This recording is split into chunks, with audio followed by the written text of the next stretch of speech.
Okay, ku celebrity track. Kankusoke nkutereze. Na lero kwa kileka ku celebrity track. Yeah. Ogamba otya? Sigamba ogamba. Oli bulungi? Ni bulungi. Soko mpe kuhaga tulabe. Kuhaga. Nze mugaga kati. Tugamba old good days. Ye nyambala gye twambadde onako olwaleero nga twongera okutegeeza nti gwe muna Uganda ali eyo ndi Musoga live concert ya nnaku Lwanca. Tuli wano ku Cricket Oval Kamala byonna. Eno yeje bayita Cricket Oval. Ewa Salongo bakube. Salongo yagifuula akagogo. Kati twagala tulabe Acidic Vocals agenda gifuula ki? Bw'okyala Salongo yagivamu ne bagitereza n'ogitereza yali eyo none senga muzeemu n'ebinnya. Ne bagitereza kati mungi nnyo era we twogerera essaawa zose kubawulira amanya gwani mpozi. Amanya bampita Teo nga nkola ne Teo's Media wamu ne Chamuka TV. Chamuka TV. Yes. Chamuka oli presenter? Andi reporter. Osaka Mauli ga entertainment. Yes, entertainment news. Kati mbugwe oli okay? Ndi okay sichina mubuzi. Oli single? Oba single tekyama kyange. Wakati saa zino wenyogerera tuli ku Cricket Oval. Yeah. Nyongera kutegeeza nti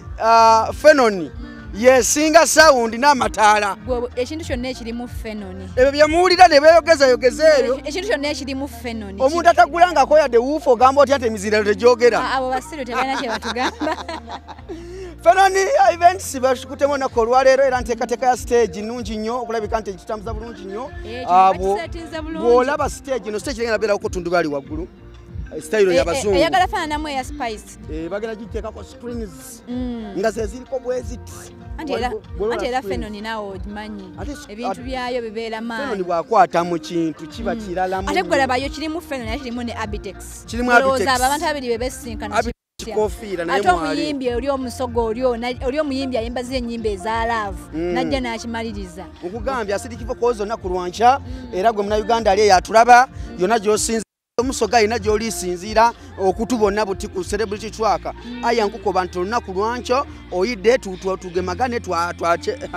twakinamu amazina ga tubibyemu tukinemu amazina ga Acidic Vocals oyidde obwemba bwa Acidic Vocals obwemba bwa Acidic Vocals bwabwemba owulira nga bukusenseira munda omusajja yenna n'akuyimbira akayimba ka Acidic Vocals ng'abadde akwana bali bakuyimbiddeko akayimba nenga kaliwa muno abino byange mbadde manyi obadde olina gy'olaga amali na gyenva nenzija kwa nogako gy'olabe nga munamawulire okakase mbadde nzize ekuba waliwo press conference egenda okutekinga place muno mwe musimbira oluseke mbadde manyi nti bagambye nti waliwo Abitex agaba Abitex nga mukalubu Jacob njagala abantu batunuze wano setup ekyagenda mu maaso kati ate n'akawungezi kugenda kujja tukulage nga ebitala byonna bizze nga bukimu kiri right okwengola okulaga nti tugenda bawuliza bubi bo bagenda wulira bubi era abali yabagamba mbwera Acidic Vocals bananga agenda kikuba era abantu mwenna abali yeyo abasoga mwenna bannayuganda mwenna mujje muwagira Acidic Vocals twagala tujuzze Cricket Oval nako Lwanca enkya mugenda kulaba stage ye mutalabangako buli kimu eyo stage wala akapesa ke bataddewo ne olaba balaba just stage naye tumanyi omuyimbi yenga ye byagenda okwambala kati ng'ovudde ku ekyo eno stage balina epesa lye bataddewo basobola oginyiga n'esooka evaawo ngaba bakisusiza kati bwevaawo ne wajjawo endala kati bandikoze kimu bwe tebandizimbye ebyo byonna bandinyize binyizi remote ne byeteekawo nedde kati eno egenda vaawo nga show tumaze okuwimba part 1 kati part 2 stage eno eveewo tuteekewo endala emerukewo emanyi ga Abitex ne Fenoni bweto kyekimu Fenoni ekintu kikute bulungi nnyo sound wa Fenoni mumanyi stage lighting kastage ntakikwatamu ojja kutegeera nti agenda okitandika okizimba ng'amanyi kikya designinga nti mu design zonna zakola ku stage omuyimbi alinako design gyalina okufaanana nti bwe kiba kitala kyaka bbulu ogenda kujja ogenda mulaba nga oba olugoye muzingoye zayambadde kuliko okuli bbulu agenda zimba ali olutindo lw'ebusoga wali eri bagateeka olutindo bagenda tujja balulete wano ati nze ngambye Acidic agenda kugira mu lutindo lwawali bridge ejjinja ng'ayingira awo banaye abantu ebyo byonna bigenda beerawo kati bantu mujje mulabe ako ka lutindo kagenda okukola olutindo kagenda kukola olutindo bali bana bakimaliriza naye nga kenyenya bali waggulu tebagwe bali muzimba kizimba ulirira yawulo okuzimba ne finishing bali mu kuzimba lutindo kati omukulu oli wayimiridde waggulu awo kubanga ati gwe boyingira wano oyita mu lutindo katugambe n'abasoga ekifaananyi kya busoga wali ng'oyingira kwegamba n'abasoga bagenda kujja bayita buyisi bwe batyo mu lutindo paka buli ndayita lutindo kyo kajja olunaku lw'enkya eriyo yokka era nange sinajja nakati alaba nti olunaku olwale bannayuganda mpise muwine eyo nga bana bayimba ikisoke n'abaganda bayimba gwe ngeze ne mbasanga nga nzija wano nendabanga bwe nsigala mu bantu abangi abo nja kufuna abantu nga bangi bayayaana bagenda osula wano genda sulamu kuba kati kyoba omanya agenda okutuuka wano naku era obasasudde za mirundi ebiri ogenda laba abantu balina mu kkubo awo booda zonna jjamu yenna nyabo kajwiso katunda soko kaleeteko wano tuweeko kameka teeka mukajwiso awo nga bwenjirani nga bwe tumaliriza wano bakuyitaani mukwano kwagala Esther oli musoga oli muki oli muganda wediraki wakakoze mukika yembe karoti yonna nono muteere mukko amazzi sebo temutunywesa amazzi gatali mafumbe ate kisoboka tukatambula bano bizinesi wagitandika ddi ya myaka 5 tunda otambula nabo otundira nawe era netambula nabo nefuluma nenzirayo ofunyemu ki mu kutunda obutunda buno mperedde ku baana nerabiridde omwami gyali oba gwe weekolera bibyo neera jange ogwo abaanawo gwabeerabirira gwe bale kukola omanye abakazi tebaagala kukola ennaku zino ffe tukola balinda basajja simanyi omusajja mpe gw'obagamba ki wamu omukazi ngowe nga tayagala kukola buli omu yenna akole ffenna tukola ne tubaawo ali myaka emeka wamma mutonyo njagala kumanya ali mu kilasi ki P1 bambi asome omukubiriza asome kati omuwerera mu kusuna esente z'obutunda muwerera bambi webale akatunda kawooma nno kati okola obutunda bwokka tukola n'emicungwa n'omunanasi ne hibiscus waneeno okujja okutundira mu sho oba tebalina kukkiriza kujja nzikiriza sinafuna kifo sinamulaba oyo abiteksi oyo atudde katebe genda omusabe ojja okole katekana kadomola kabanga mu sente emeka ng'okakoze kumukasa nga kajjudde kalita 5 oba okwasiza busa kiba kiganye bubiri so ngwateeko wano malo kati wamma kankusasula ogendera omu nange sirinaamu nnyo naye kamale kankuwa kabalansi kasigaze neyanza balansi musigaze kati gira weetoolola nayagala obulala kamakuwa omukisa naye yesu agala yesu lyekkubo n'amazima n'obulamu tewali alituuka likitaffe nga tayise mwoyo osabira ono omwana nga tuli wano ono omwana ategese ekivulu afune abantu soko muweye esaala bajja kujja muwe esaala katonda kitaffe omwana n'omwoyo omutukuvu kuwa ekitiibwa ssebo olunaku olw'enkya kalube lwa mirembe ababbi nabo bonoonya ebyabwe baddeyo twaniriza omwoyo omutukuvu yabafuga tweyanza ege ndowooza okitegedde ekintu ekyo esaala tugifunidde mu budde aye gwe kyoba omanya nti eyo esaala egenda tutuukirira bwe batyo bwe bagenda bagamba nti omuntu okusaba naye ate omukyala asabye alina omutima omutukuvu olabye ngaesaala agijja ku mutima nga teriimu wadde akanugu n'akamu naye eva kuba naabasaba asaala nagamba asabye omuntu naye ng'ensaba gy'asaba yakukolima bakolima nnyo abantu bakolima bawulira nga Sidikivu koza abayiseeko nnyo n'obutaagaliza ettima gw'olowooza waliwo ayagala kino ekivulu kibeewo okuggyako ffeffekka tebaagala kati ffe nga ffe twasazeewo omwana wa tubeereremu tulijja twabaawo mu mbeera yona yona okuba kyamasimu nzooza gwe nalina ekivulu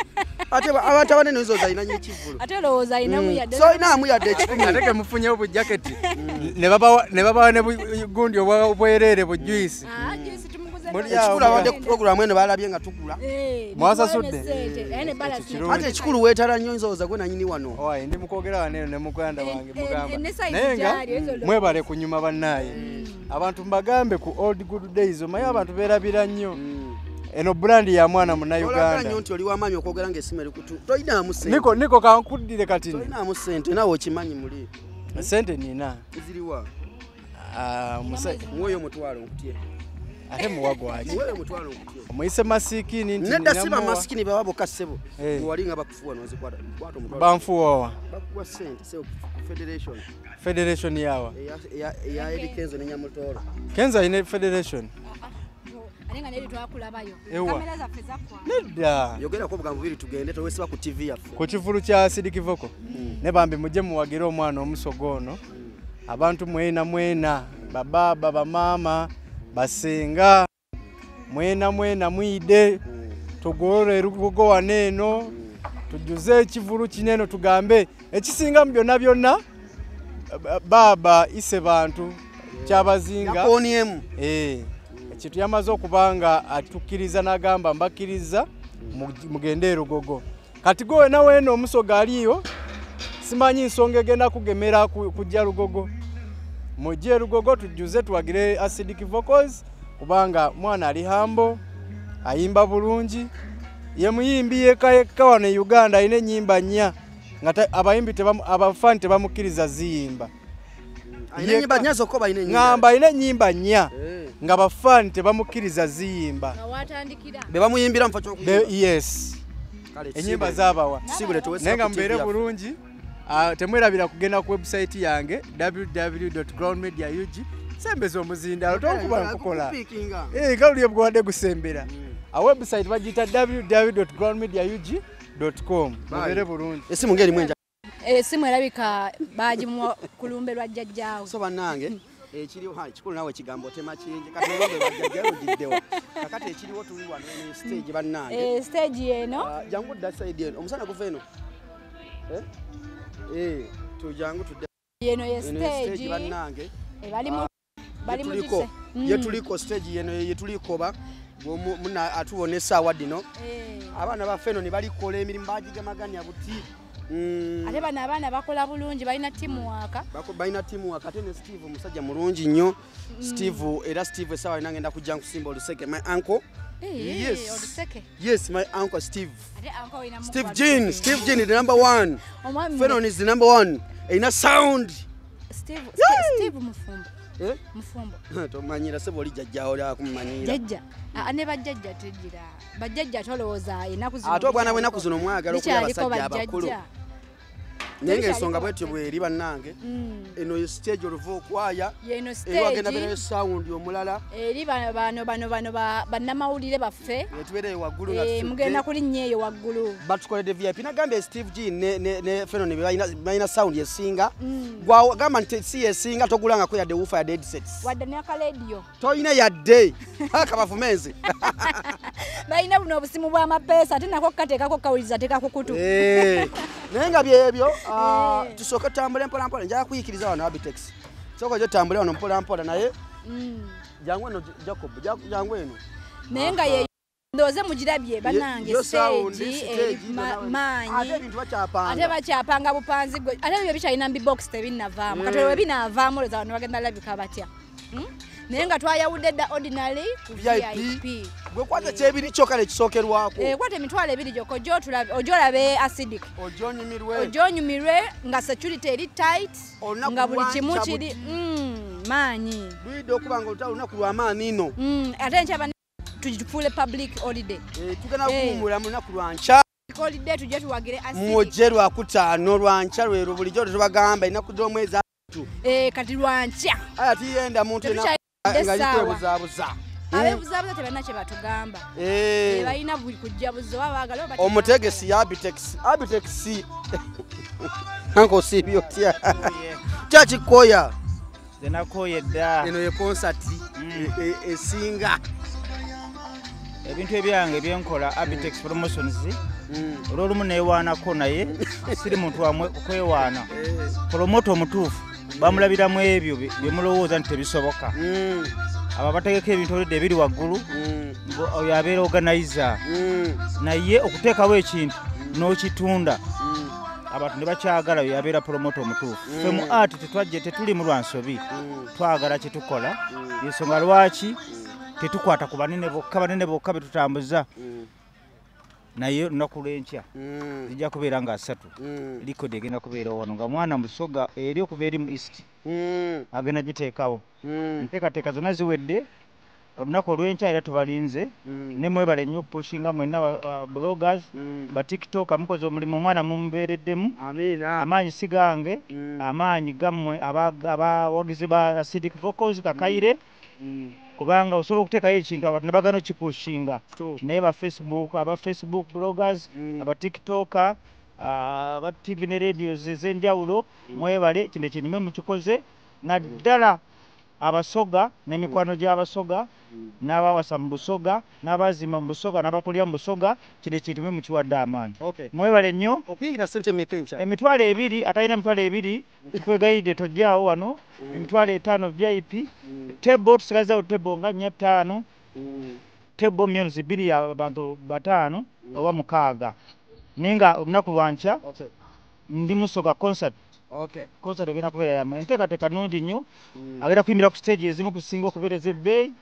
nga n'abayimbi abanene tebaziyimbirangako kubanga betwogera ku Fenon kitegeeza ssente kabeeyi era nga tubadde mbagamba wali Fenon tomukozesa nga toyinaamu bw'oba toyinaamu tosonga ku Fenon ate nga ebintu byakola yaliwo kati gwe tulina mu East Africa kati enamba ali omu ku basinga mu Uganda namba emu East Africa ali omu ku basinga 5 yakoze stage kakati kanve mu kamera kale tuyazenge endowooza nsonga muzitegedde kati ate banyongerako wano kwonoona banange nga mwenna babadde batulaba yenze Teewo nkola ne Kyamuka TV bagita batya YouTube bagita Teewo's Media mugende subscribe stories zibeerayo wakabeerayo naye ba subscribers teri bali kuliko batono kuliko bana bongereko ba subscribe bongereko bajje ne ba viewers twatandika ne subscribe tuna abantu 18 kati kituufu ekyo inshallah nange wange wajja kujja naye kamberekereze kuba kati tulinayo wali acidic mulinze tugenda ku press conference ndoze entegeka mugiraba eri maanyi kati katulinde omuyimbi waffe ali mukubajja ali mukola drive kujja sawa yonna tugenda kuba naye tubawa press conference eno after this ensonga musekedde bulungi nnyo neera nnyo okutegeeza ng'ennaku z'omwezi 28 mwezi ogujja Afrigo Band egenda kukikuba wali mu Royal Agency Bungereza Richmond Promotions oli muawo omusajja asinganze oli sikulimba bafeaturinze mwana muwala Carona Ntongo agenda bera Afrigo Band at 49 ennaku z'omwezi 28 mwezi ogujja Richmond Promotions agamba atya Mary Ngabirwe twandibera kikuba katika socket mali zone Musoga ate nga 28 wali mu Bungereza Royal Agency Richmond Promotions etedde ensi zonna tusambuze bulungi nnyo ate lwaki mbasi kamera mbere bulungi mweraba